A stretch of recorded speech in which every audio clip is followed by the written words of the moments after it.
Hey everyone, and welcome. Today we're jumping into a technology that's not just about making our buildings smart, but about making them truly intelligent. Think of them as partners in creating a way more sustainable world. Let's dive in. All right, let's kick things off with a number that really sets the stage, 37%. That's a huge number. According to the UN, that's the slice of global CO2 emissions that comes directly from our buildings. It's a massive problem, right? But what if those same buildings could become a massive part of the solution? And that's the big question, isn't it? How do we do that? Well, the answer might sound like something out of science fiction. It involves creating a sort of digital ghost for every single building, a perfect virtual copy that lives, breathes, and learns right alongside the real thing. And that's what we call a building digital twin, or a BDT for short. Now, let's be really clear here. This is not just some static 3D model or a fancy blueprint. A BDT is a live, dynamic system. It's constantly getting fed real-time data from sensors, which lets it simulate and optimize pretty much everything, from how much energy it's using to the air quality in every room. Okay, so when it comes to actually building this digital brain, researchers basically have two different playbooks. You can think of it as a friendly competition between two ways of thinking. We've got the data brain and we've got the physics brain. So what's the difference? Well, the data brain, the DDM, it's like an intuitive genius. It just gobbles up huge amounts of historical data and learns the patterns. It's incredibly fast, but sometimes it's what we call a black box, meaning we don't always know exactly how it got its answer. Then you've got the physics brain, the PBM. This one works from first principles, the laws of thermodynamics. It's super transparent, you can follow its logic step by step, but all those calculations can make it kind of slow. So, of course, you gotta ask, which brain do you want running your building? The super fast, intuitive one, or the methodical, totally transparent one? Well, turns out the answer is a lot more interesting than just picking a side. See, it's not really about which one is better. It's about how they can work together. And this is where the really cool research is happening, getting these two brains to team up. Researchers have broken this down into 4 different levels of collaboration. And here's the path that shows how that teamwork gets better and better. We start at level 0, where the models are basically in separate rooms, not talking to each other, and we go all the way up to level 3, which is basically a full-on mind meld. It's a journey from working alone to true fusion. So level 0 is our baseline. It's like having the data brain run one building and the physics brain run another one down the street. They're both doing their thing, they're both useful, but they're in their own little worlds, not learning a single thing from each other. Now, at level 1, they actually start to communicate. But it's kind of like passing notes in class. It's a one-way street.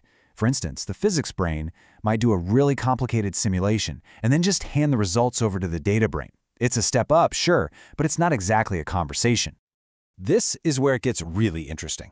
Level 2 is a true real-time collaboration. They're constantly talking.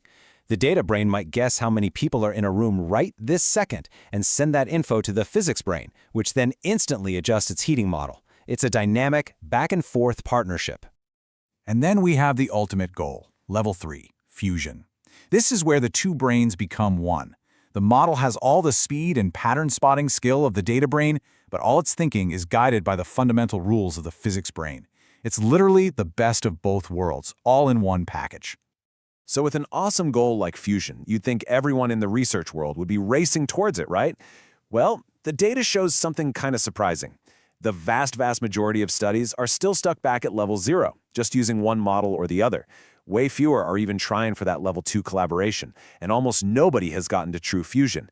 There's this huge gap between what's possible and what's actually being done. So why is there such a big gap?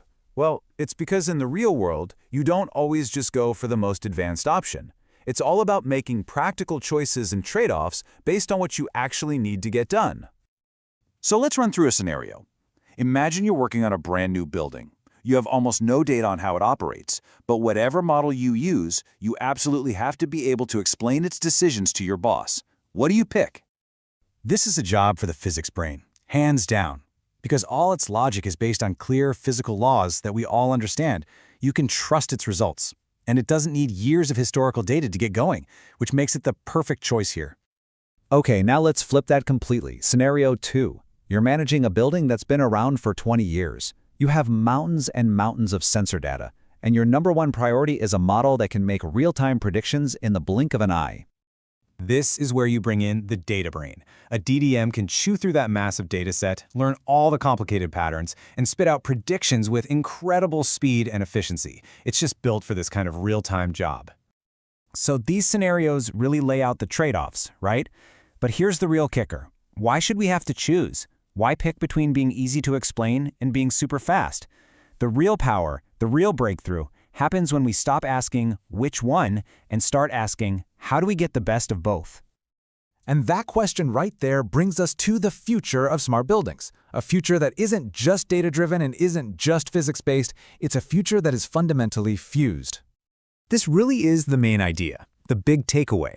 The future isn't about picking a winner in the battle of the brains. It's about fusing their strengths, which are totally complementary, into one single superior model that can be fast, smart, and something we can actually understand.